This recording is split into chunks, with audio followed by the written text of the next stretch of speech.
আল্লাহ তাআলা কুরআনে বলেছেন, ইন্নামাল মুমিনুনা আল্লাযীনা ইযা যুকিরাল্লাহু ওয়াজিলাত কুলুবুহুম, নিশ্চয়ই মুমিন তারা আল্লাযীনা ইযা যুকিরাল্লাহ, যাদের কাছে যদি আল্লাহ তাআলা কুরআন তেলাওয়াত করা হয়, ওয়াজিলাত কুলুবুহুম, তাদের অন্তরগুলো বিগলিত হয়ে যায়, নরম হয়ে যায়।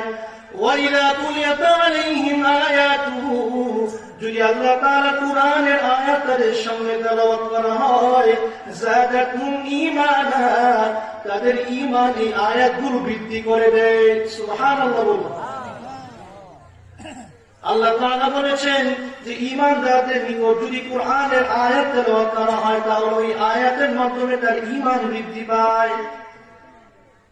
সবাই জানেন না হযরত ওমর রাদিয়াল্লাহু তাআলা আনহু ইসলাম গ্রহণের ঘটনা? হযরত ওমর উনার ইসলাম গ্রহণের ঘটনার মধ্যে এসেছে যে একদিন তিনি তরবারি নিয়ে বের হয়ে গেলেন, রাস্তা দিয়ে যাচ্ছে, একজন কুরাইশ জিজ্ঞেস করল, ওমর তুমি কোথায় যাও? উমর বলে, আমি যাচ্ছি মুহাম্মদের বাড়িতে, তাকে আমি হত্যা করবো। মুহাম্মদকে হত্যা করবো কেন? সে আমাদের ধর্ম সম্পর্কে মানুষের কাছে বিকৃত করছে, তার জন্য আমাদের ধর্মের বদনাম হচ্ছে, অতএব আমি তাকে কতল করব। তখন ওই কুরাইশ বলল যে উমর মুহাম্মদকে হত্যা করবে পরে, আগে নিজে পরিবারের খবর না। উমর বললেন, আমার পরিবারের আবার কি হলো? ওই শুনেছি তোমার বোন ফাতেমা এবং তোমার ভগ্নিপতি সাঈদ উভয়ে মুসলমান হয়ে গিয়েছে।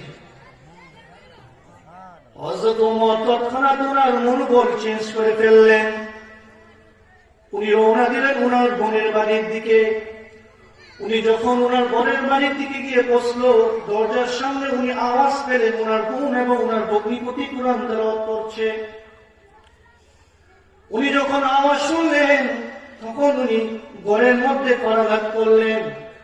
যখন ভিতরে থাকা ওনার বোন, ওনার ভগ্নিপতি এবং তাদেরকে শিক্ষাদানকারী খাব্বাব যখন টের পেল যে উমর এসে পড়েছে, তখন তারা এই কুরআনের পাণ্ডুলিপি লুকিয়ে রাখলো।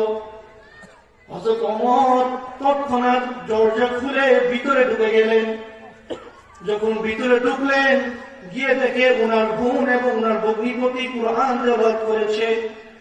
তেলাওয়াত করার পর উনি ওনার বোনকে জিজ্ঞাসা করলেন, কি শুনেছি তোমাদের নামে, তোমরা কি ইসলাম গ্রহণ করেছো কিনা? ওনার বোন ফাতেমা বিনতে খাত্তাব বলেন, তুমি যে ধর্মকে অবমাননা করছো, সেই ধর্মের মধ্যে আমরা শান্তি খুঁজে পেয়েছি।